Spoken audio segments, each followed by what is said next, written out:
Hey guys, how's it going and welcome back to the channel. A lot of you applying to medical school at the moment will be receiving your offers for interviews, and so welcome back to the masterclass for interviews that I'm hosting this year. Hopefully this masterclass will be extremely useful in helping you show yourself in the best light possible to medical schools, and in some ways helping you to improve your confidence when talking about everything medicine to convince admissions tutors that you are the student to take in for that medical school place. In today's video, I'm going to briefly discuss online interview tips, and also guide you to a new resource that I've published on my website, www.sendcath.com/resources. And on here, you can find a whole list of things that I've put down for you to keep in mind when doing an online interview. Meeting someone in person and striking that initial impression is very, very different to doing it all online over Zoom or Skype. And that said, some medical schools are still hosting their interviews in person, but the majority of them are either doing all their interviews online or through a pre-recorded question submission portal. So this fantastic resource that I've put together for you guys, it goes through everything, including a good, strong introduction, how to speak and intonate yourself properly to ensure you express emotions appropriately. It goes through what the ideal outfit is for an online interview and what to avoid so that you don't make a fool of yourself. The environment you should be, non-verbal communication, and also, quite oddly, how silence can be your best friend to really enhance your interview performance. If you haven't yet done so, please do go check out the description in this video and go to my website and check out these documents. I make these free documents for you guys to distill these videos into a reasonably concise format so that you can print these out and use them as part of your notes when preparing. Briefly going through these top tips, an introduction is practically everything. If you can in the first few minutes strike a good impression that you're a confident, curious, yet enthusiastic individual, this is going to really be impressive for the interviewers. Remember, what they're looking for is a student who's going to be engaging because you've got 5 or 6 years of medical school studies ahead of you. So it's really important that when starting off, you're polite and you say the right things. And saying the right things is as simple as saying hello, good morning, or even good afternoon. Moving on to the next aspect of speech and intonation. I'm sure all of you, when speaking on the phone or in Zoom lessons, resort to this very monotonous voice, which doesn't express much emotion at all. And what I'm saying is, yes, great and interesting, but the way I'm speaking it, the way I'm intonating it is very, very boring and quite uninteractive. However, if I instead use my voice, my tone, my volume to really add some depth to what I'm saying, it's far more engaging. It's more likely for interviewers and admissions tutors to listen to what you're saying, but also appreciate you for how you're expressing yourself. And this is something that everyone will develop as time goes on, but if you can develop the ability to intonate and articulate yourself properly early on, this will come across fantastically well in the interviews and will do nothing but increase your chances of getting in. Now, it's not about sounding pretentious or sounding arrogant, it's all about simply adding some emotion.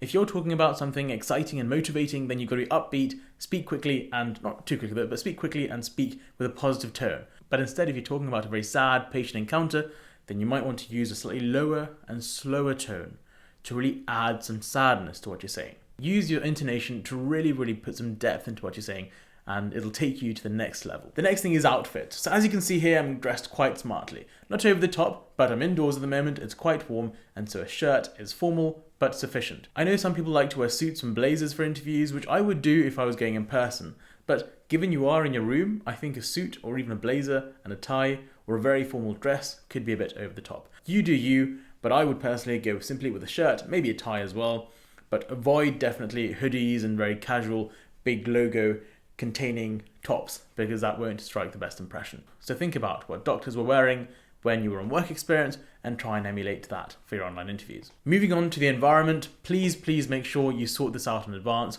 I know not all of us are fortunate to have a very quiet and calm place that has very stable internet, but do sort this out because it'll make your experience far better. If you need to, get yourself a pair of headphones with a microphone, and also please make sure that your webcam's working. The worst mock interviews that I've had this year are with students where I can't see their sort of image through the webcam. A phone call interview does not add as much depth as a video call does. Anyway, check the document out for more details, but I really recommend you sort this out accordingly. Next thing is non-verbal communication. Using your hands, open body language, a big smile. All of this makes a massive difference in presenting yourself better. And as I said, interviews are all about presenting yourself in the best light. It's not about trying to be someone you're not. You do you in the best way possible, and that's what it is. So using hand gestures, but not excessively, sitting relatively still and not doing all of this during the interview, it's all fun and games playing around your chair, but it really can distract interviewers. So avoid that, and if you're particularly fidgety, then I suggest sitting on your hands throughout the interview, but I'm pretty sure once you've had a few practice interviews, you'll get into the habit of not fidgeting too much. The last thing I want to talk about is silence. It makes the world of a difference, pausing when speaking. If you're answering a very difficult question, I strongly suggest you pause and just think for a few seconds before answering, because an answer that's been well thought out and that's 2 minutes long is much better than an answer that has just been quickly given without much thought, that lasts 5 minutes and practically consists of nothing but rambling. It's like a game of tennis. When you play tennis, you don't stand right next to the net and slam the ball as soon as it comes over. You take a few steps back so that you can see the ball coming towards you, let it bounce once, and then you return it. And that way you're giving yourself time to respond. Same thing applies to interviews. Give yourself a bit of time to really think about what exactly the question is and how you can answer it specifically with relevant examples. So to conclude, I want to give you a nice little phrase that you can find in my document as well. Interviewers are often thinking about their dinner. So the more engaged you are in the interview, the more likely they are too.